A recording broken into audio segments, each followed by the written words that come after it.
Biological clocks versus birthdays. When does your body really start aging? Because the candles on your cake might be lying to you. You may be 42 on paper, but inside, your body might already be drafting its retirement letter. Or, if you're lucky, it could still be humming along like a 30-year-old who eats broccoli voluntarily. Welcome to the growing divide between chronological age and biological age, a clash of timelines that's quietly reshaping how scientists, doctors, and increasingly regular people understand what it actually means to grow older. Chronological age is the easy one.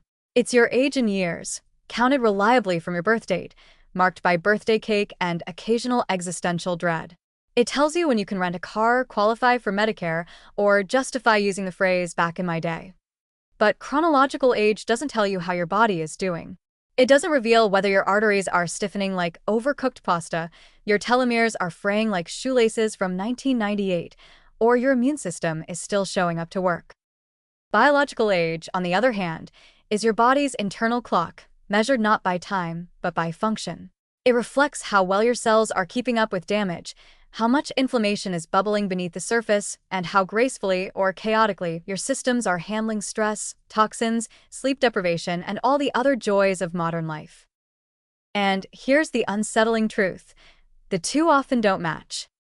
Some people are biological overachievers. They're in their 50s but have telomeres, cardiovascular flexibility, and brain performance that rivals people decades younger. Others? Not so lucky. They may be in their 30s, but biologically, they're dragging the biomarkers of someone pushing 60. And no, it's not just bad genes. It's lifestyle, environment, stress load, and 1,000 micro-decisions made daily. So, what exactly is measuring this invisible clockwork inside you? One of the most studied metrics is DNA methylation, a process where methyl groups stick to your DNA and subtly alter gene expression. It doesn't change your genes, it changes which ones are turned on or off. Scientists have developed epigenetic clocks that track these methylation changes with shocking precision. These clocks can estimate your biological age more accurately than a birth certificate ever could, and they're predictive of everything from mortality risk to disease onset to cognitive decline. Another key metric is telomere length, the protective caps on the ends of your chromosomes. Think of them like the plastic tips on your shoelaces. Every time your cells divide, these telomeres shorten slightly. Eventually, when they get too short, the cell can't replicate properly anymore. It either dies or becomes senescent, meaning it's alive but functionally useless and annoyingly inflammatory. Shorter telomeres correlate with everything from weakened immunity to faster skin aging to heart disease. And stress? Chronic psychological stress can chop down telomeres like an angry gardener with no coffee. Then there are proteomic shifts, changes in the proteins circulating in your blood that act like molecular fingerprints of aging. Around age 50, for example, there's a sharp spike in expression of proteins involved in inflammation, tissue remodeling, and immune decline. But in some people, those protein shifts arrive early, like an unexpected guest that eats all your healthy cells and won't leave. Others can delay the surge through exercise, diet, stress control, and possibly emerging therapies like senolytics or NAD+ boosters.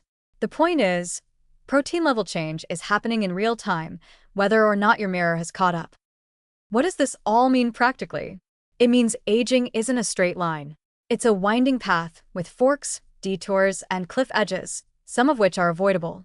If your biological age is running ahead of your chronological one, you're not just aging faster. You're accelerating your risk of disease, decline, and functional loss. But flip that equation. Bring your biological age below your birth year, and you're buying time. Not just more years, but better years. Health span, not just lifespan. Luckily, your biology is listening.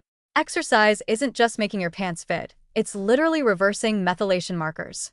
A Mediterranean-style diet isn't just heart smart, it slows telomere erosion and suppresses pro-aging protein spikes. Quality sleep, stress reduction, caloric moderation, sunlight without the burn, and microbiome diversity all tweak your biological age downward. It's not magic.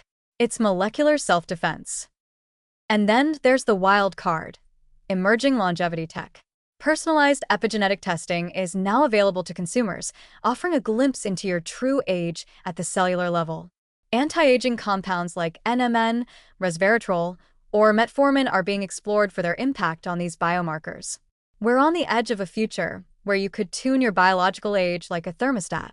The science isn't perfect yet, but it's far enough along that ignoring it feels like aging with the lights off.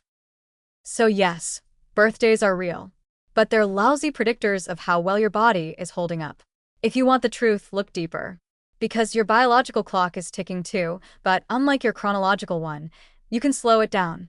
And in the race between the calendar and your cells, you just might have more control than you think.